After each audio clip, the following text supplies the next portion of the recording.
Habang andito tayo sa basement, ang gagawin ko, maghukay tayo dito sa freezer. Kasi meron akong hinahanap. Matagal-tagal ko na din itong hinahanap. And then sabi ko kay Tami, tulungan mo akong hanapin natin. Kaso hindi niya ako tinutulungan, guys. So ngayon, ako na yung maghanap. Maghanap po ako ng prime rib. Kasi meron kaming prime rib dito. 4. So, hanapin natin. Kasi masasayang lang yun, guys. Ang mahal-mahal ng prime ribs, no? So, meron kami dito 4. So, hanapin ko yung maliit. So, yun, para meron kaming kakainin kapag feel kong gawa tayo ng prime ribs. Nahirapan ako dito, guys. Ang ginaw. Ay, naku, talagang buhay na ito. Hi, feeling ko dito, guys, matatanggal na yung kamay ko sa sobrang ginaw dito sa freezer. Kapag sobrang tagal mo na yung kamay mo na sa ilalim ng freezer, hukay ng hukay, walang gloves, feeling ko talaga yung mga, mga fingers ko dyan, pwede na talagang matanggal. But anyway, so yun, ay, kapagod. Defrost na naman ako ng chicken kasi ang daming chicken sa baba. Dito. Ang daming chicken and also hindi ko makita kung saan. I think nandito sa pinakagilid yung yung prime rib. Meron kaming sobrang laking prime rib ganito. Posible lutuin ko din yan. Ay, kami lang dalawa. Lutuin namin yan pag may bisita. But anyway, mag-defrost ako ng bacon kasi marami kaming hotdog. Yung hotdog, hindi na ako kumakain ng hotdog, hindi na ako kumakain ng sausage, hindi na talaga. At ito, maganda ito sa BLT ni Tami. At ito, kasi yung isa, lutuin sa aso, and then isa lutuin ko para kay Tami sa salad niya. So yun, binili namin itong chicken talaga kapag mura. Alam niyo naman si Tami, bili na bili. Kapag mura, binibili niya para sa aso. And then, kung wala na siyang pagkain, yun lang din yung ipakain ko sa kanya. Kasi, yun, lalo na kapag gusto niyang salad, si Tami mahilig sa salad. So yun, ilagay ko lang ito sa refrigerator namin dito. Kasi meron kaming refrigerator. Dito ko lang siya i-defrost. Ay, tika muna guys. Meron pa pala ako dito. Anik. Sa dryer. Meron akong sa dryer. Ilagay ko lang dyan. And then, tupiin natin yan. Doon sa bedroom. Ito po yung nilabhan ko. Okay, mabango. Mabango. Okay din. Ito yung comforter natin, guys. Basa pa siya. Of course, basa pa. Nakalimutan kong ilagay sa dryer. Maninig. Why you keep crying? I told you to come up here before. You don't want.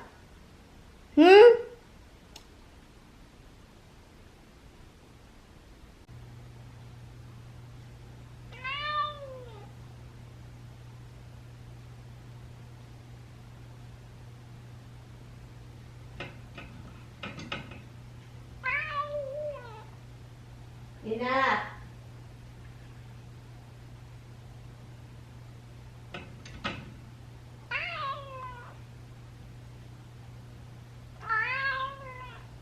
What?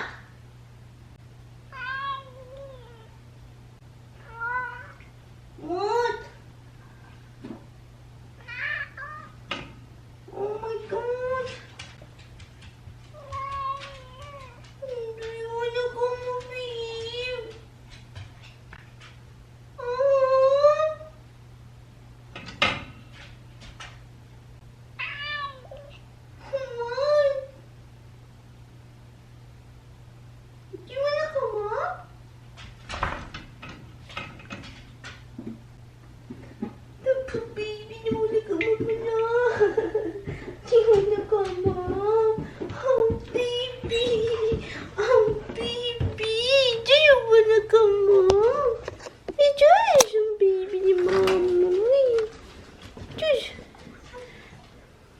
Are you gonna be alone? Because Mama's going down. House. You can look. Mahulog man yung karon mo. Mahulog ka, hoy. Bye. Bye, baby. Bye, Rock. Hi, monkey. Hello, Martika.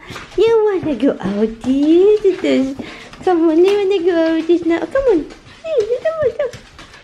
Leave your love your brother up there. Come on, let's go out this. Come on. So, ngayon guys, andito po tayo sa basement. Walang katapusan. Oh, dito na naman, oh. So, meron na naman tayong i-harvest na silis dito sa ating basement. At nakalimutan kong magdala ng color key. Mag-harvest po tayo. Kasi guys, iwan ko, mahirap naman kawawa naman kung pabayaan ko siya guys. Kasi yung sili is ready na siyang magtigok. At saka ito, yung bunga ito, hindi naka-survive ng bunga. Oh. Hindi nakapagbunga ng maayos. But anyway. So, kasi kung pabayaan ko yan kung pabayaan ko yan guys sa labas, mamamatay siya kasi sobrang ginaw na. So, kaya yun. And, hanap tayo ng lagayan, be. Tika. So, yun guys, ang saya dito kasi kahit natakot man ako sa camera ko. Mahulog ang camera, patay tayo. But anyway, yun lang yung camera na gusto ko. Canon G7X Mark II.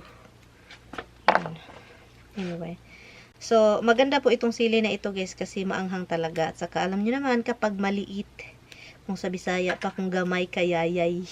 Pero dagko way pulos. Pag dagko guys, way pulos. Way pulos pag dagko. But anyway, nakita nyo ba yung mukhi ko? Mukhi. But anyway guys, so yun. Masaya lang kasi I think this is the last harvest na kasi nga wala na siyang kasunod na bunga.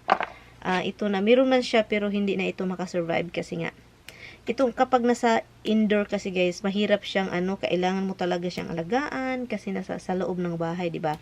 Alagaan mo talaga siya ng alagaan and then bantayan, kaya nga pinahanginan. May nagsasabi pala bakit pinahanginan ko? Malanta daw yung halaman, malanta ba? Hindi po guys, kailangan po nila ng hangin. Hindi naman masyadong malakas and kailangan lang nila ng hangin kapag indoor konti para ma-feel nila kasi ito yung hangin guys, yun yung nagdagdag matibay yung plant. Kaya nga nung sa labas kahit hangin-hangin, hindi pa rin sila matutumba or hindi matumba yung parang mabali yung kasi nga yun yung nagbigay sa kanila ng lakas. And also katulad lang din yan sa atin guys, kailangan din natin ng hangin. So, pero hindi naman whole di hangin guys. Kasi yung electric guys, nabuing na jud. Kung ako pa ng pahanginan pa intiro gabi intiro adlaw. Diba? So, yun. Last harvest na po ito natin ng ating sili. And ang saya lang kasi, yun, masaya lang ako guys. Hopefully, yung isa dyan, masaya din yan. You know, sana may ma-harvest tayo dyan, sa isa dyan. Pahanginan ko yan sila and then off ko mamaya. Kasi, sabi pa ni Tami, "Uy, is the light on inside?